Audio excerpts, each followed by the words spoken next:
Hello hi നമസ്കാരം. ഞാൻ എന്നെ വന്നിരിക്കുന്നത് നമ്മുടെ ബ്രാൻഡിങ് പ്രൊഫൈലിൻ്റെ ചെറിയൊരു വീഡിയോ ആണ്.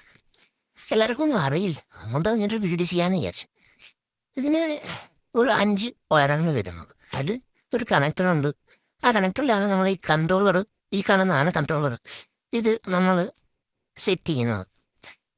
ഇത് പിന്നെ നോർമലായിട്ട് വരുന്നുണ്ടെങ്കിൽ ഡി സിക്ക് പോസിറ്റീവ് നെഗറ്റീവ് 2 വയറുള്ളൂ. അത് നമ്മൾ ഡ്രൈവിൽ നിന്ന് നേരത്തെ കണക്ട് ചെയ്യുക. എൻ്റെ സ്വിച്ച് ഇതാണ്. ഓൺ ഓഫ് ഉണ്ട്. ബ്രൈറ്റ്നസ് ഇൻക്രീസ് ചെയ്യാനും ഡിക്രീസ് ചെയ്യാനുണ്ട്. പിന്നെ 4-5 പാറ്റേണുകളുണ്ട്. 24 ഡ്രൈവ് ആണ് നമ്മൾ യൂസ് ചെയ്യുന്നത്. ആ, പിന്നെ എനിക്കിത് വെച്ചിട്ട് തോന്നിയത് അത്യാവശ്യം ഷോർട്ടായിട്ടുള്ള ഏരിയയുള്ള ടി വി വാൾ അങ്ങനെയൊക്കെയുള്ള കാര്യങ്ങളിലൊക്കെയാണ് ചെയ്യാൻ കുറച്ചുകൂടി വൃത്തിയായിട്ട് തോന്നിയത്. കാരണം എന്ന് വെച്ചാൽ സീലിങ്ങിലൊക്കെ ചെയ്യുമ്പോൾ കുറച്ച് ബ്രൈറ്റ്നസ് കുറവുള്ള പോലെ തോന്നുന്നുണ്ട്, ഫീൽ ചെയ്യുന്നുണ്ട്. അത്തക്കിടക്കുമ്പോഴൊക്കെയാണ്. പക്ഷെ പാറ്റേൺ വരുമ്പോൾ അത് കുറവുള്ളത് തോന്നുന്നു.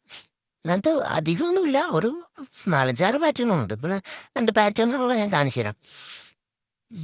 ഇതേ ഉള്ളൂ. ചെറിയ ചെറിയ ഏരിയകളിലൊക്കെ ചെയ്യാൻ സെറ്റാണ്. വലിയ ഏരിയകൾ ചെയ്യുമ്പോൾ കൂടുതൽ വെട്ടത്തിനൊരു മങ്ങലൂർ ഫീൽ ചെയ്യുന്നുണ്ട്. ഇതിപ്പോൾ നമ്മൾ ചെയ്തൊരു വർക്കാണ്. അപ്പം എല്ലാവരും ഒന്നും ഇതിൻ്റെ വീഡിയോ ചെയ്യുന്നില്ല. ഇത് എന്തോ വലിയ സംഭവമാണെന്ന് പറഞ്ഞുകൊണ്ടിരിക്കുകയായിരുന്നു ഞാൻ. ഞാൻ യൂട്യൂബിലൊക്കെ കുറെ അന്വേഷിച്ചു ഇതെങ്ങനെയാണ് ചെയ്യുന്നതെന്ന്. കിട്ടിയില്ല. പിന്നെ ഏതോ ഒരു ഹിന്ദി ചാനലിൽ നിന്നാണ് ഇത്ര ഒരു ഐഡിയ എൻ്റെ ഒരു മനസ്സിലേക്ക് എടുത്തത്. അപ്പം അറിയാത്തവർക്ക് വേണ്ടി പറഞ്ഞു തന്നെയാണ്. എല്ലാവരും ഒന്ന് സബ്സ്ക്രൈബ് ഒക്കെ ചെയ്യണം, ലൈക്ക് ചെയ്യണം. ഇതിനൊക്കെയുള്ള കൂടുതൽ ഇൻഫോർമേറ്റീവ് ആയിട്ടുള്ള വീഡിയോസ് ഇനിയും വരുന്നതായിരിക്കും. അപ്പോൾ ഓക്കെ, ബൈ ബൈ.